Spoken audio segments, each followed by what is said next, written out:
Ya, bismillahirrahmanirrahim. Assalamualaikum warahmatullahi wabarakatuh. Berjumpa lagi dengan saya. Insyaallah pada video kali ini kita akan coba melanjutkan pembahasan soal uji kompetensi 1 nomor 16 sampai nomor 20. Dan ini adalah nomor terakhirnya. Baik, kita langsung aja masuk ke pembahasan nomor 16. Di pasar A, saat harga cabai merah besar Rp30.000 per kilogram, jumlah yang ditawarkan sebanyak 100. Dan saat harga cabai turun menjadi Rp25.000 per kilogram, jumlah yang ditawarkan sebesar 80. Ilustrasi tersebut dapat digambarkan dengan titik-titik: A. Kurva penawaran, B. Harga produksi, C. Grafis permintaan, D. Surplus harga. Nah, yang harus kalian ingat di sini adalah kalau misalkan namanya kurva itu ada dua, ada kurva permintaan dan ada kurva penawaran. Kalau kurva permintaan sesuai dengan hukum permintaan bahwa ketika harga tinggi, jumlah permintaan rendah. Ketika harga turun, jumlah permintaan bertambah. Jadi ini berbanding terbalik ya antara harga dengan jumlah yang diminta. Sementara kalau penawaran, jumlah harga dengan jumlah permintaan itu berbanding lurus.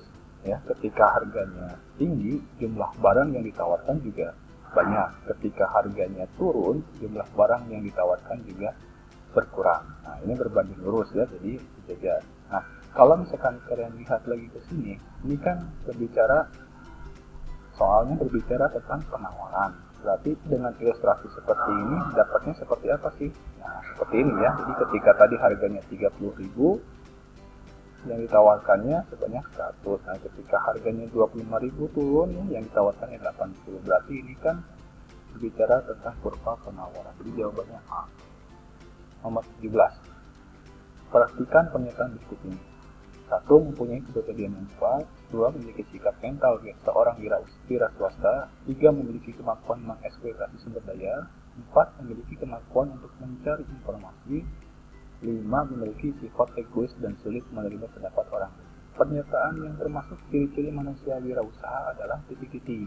Nah, seseorang yang memiliki jiwa wirausaha biasanya memiliki ciri-ciri kepribadian yang kuat, memiliki sikap mental, memiliki kemampuan untuk mencari informasi, pantang menyerah, dan mampu beradaptasi dengan cepat. Ini ciri-ciri jiwa yang memiliki wirausaha ya. Nah, kalau kita akan lihat di sini dari 1, 2, 3, 4, 5.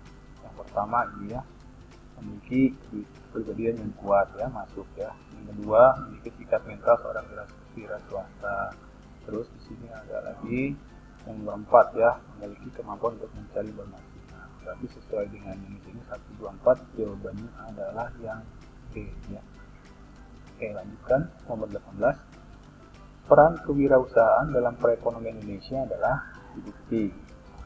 Apa nih peran kewirausahaan? Yang namanya wirausaha ya. Wirausaha itu tentu butuh 3 ya. Yang pertama adalah modal, yang kedua tenaga kerja, dan yang ketiga adalah ide atau gagasan ya. Nah, ketika berbicara tentang tenaga kerja, berarti kan di sini ada suatu lapangan pekerjaan baru ya. Ketika ada sebuah perusahaan pasti membutuhkan yang namanya tenaga kerja, dan itu akan menciptakan yang namanya lapangan pekerjaan baru. Sehingga untuk nomor 18 ini, peran kewirausahaan dalam perekonomian itu adalah dapat menciptakan lapangan kerja baru sehingga jumlah pengangguran menurun. Itu ya, jawabannya C. Tapi kalau misalkan kita lihat yang A ya, memiliki ide gagasan kreatif, betul ya, sehingga dapat mengeksploitasi. Nah, ini ada kata mengeksploitasi, ini negatif ya. Dapat meningkatkan pendapatan nasional sehingga keuntungan hanya untuk dirinya sendiri. Jadi bertolak belakang ya, pendapatan nasional dengan keuntungan sendiri, maksudnya gimana ya. Yang D, memiliki hak monopoli sehingga dapat menghasilkan. Hak monopoli itu yaitu satu kekuasaan ya. Enggak ya, jadi ini jawabannya yang tepat adalah yang C ya. 19. Perkembangan iptek yang dapat mempermudah, memperlancar, dan mempercepat penyaluran barang kepada konsumen merupakan peran iptek dalam kegiatan titik-titik. Nah, A. Distribusi, B. Industri, C. Produksi, D. Konsumsi. Yang namanya kegiatan ekonomi itu ada 3 ya intinya. 1 adalah kegiatan produksi ya, 2 kegiatan distribusi, dan ketiga adalah kegiatan konsumsi. distribusi. Nah, masing-masing dari ketiga kegiatan ekonomi ini beda. Kalau produksi itu membuat atau menambah nilai guna suatu barang. Distribusi itu menyalurkan barang dari produsen kepada konsumen. Kalau konsumsi itu kegiatan menggunakan atau memakai barang atau jasa. Nah, kalau lihat soalnya di sini ada kata penyaluran ya. Penyaluran itu artinya kan mendistribusikan. Jadi untuk 16 ini langsung aja jawabannya adalah distribusi.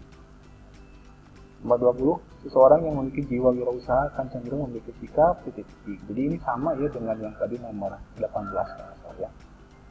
Yang namanya wirausaha itu kan butuh modal, ya, ide, gagasan, tenaga kerja. Ini disatukan, ya, disatukan jadi sebuah sistem sehingga tumbuh yang namanya jiwa wirausaha ya, atau kewirausahaan. Nah, yang A digolongkan sebagai orang yang tidak mudah menerima hal baru. Berarti ini bertolak belakang, ya.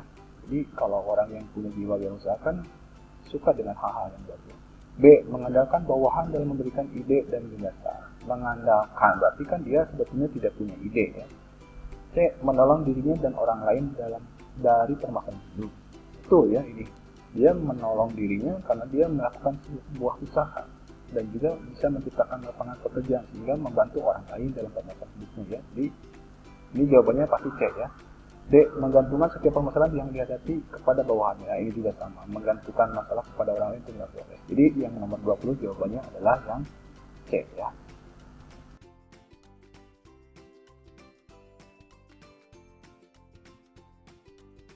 Baik, alhamdulillahirrahmanirrahim, kita sudah menjawab semua soal uji kompetensi ya, dan membahasnya mulai dari soal nomor 1 sampai nomor 20. Semoga bermanfaat, dan jika bermanfaat silakan untuk di-share. Terima kasih atas perhatiannya. Wassalamualaikum warahmatullahi wabarakatuh.